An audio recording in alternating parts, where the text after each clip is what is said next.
હવે સમાચારમાં આગળ વધીએ કે આગામી 7 દિવસ રાજ્ય માટે ભારે છે।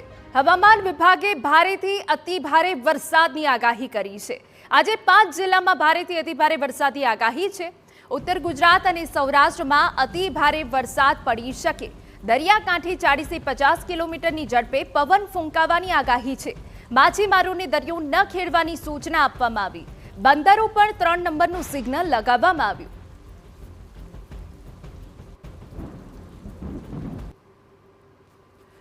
તો ઓરેન્જ એલર્ટ આજે કયા જિલ્લામાં છે? મધ્યમથી ભારે વરસાદ પડશે। બનાસકાંઠામાં, સાબરકાંઠામાં આજે ભારે વરસાદ પડી શકે તેવી શક્યતાઓ વ્યક્ત કરવામાં આવી છે। રાજ્યમાં આજે પણ સાર્વત્રિક વરસાદી માહોલ જોવા મળશે।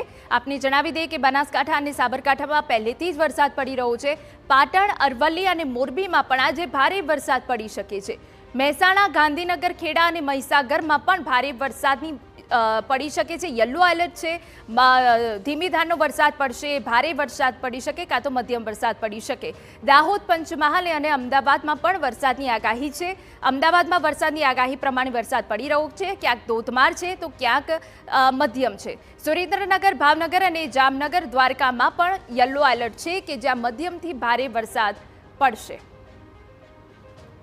તો કચ્છ, નવસારી અને ડાંગ, વલસાડમાં પણ યલો એલર્ટ છે કે જ્યાં આજે રાજ્યમાં આજે સાર્વત્રિક વરસાદ જોવા મળશે।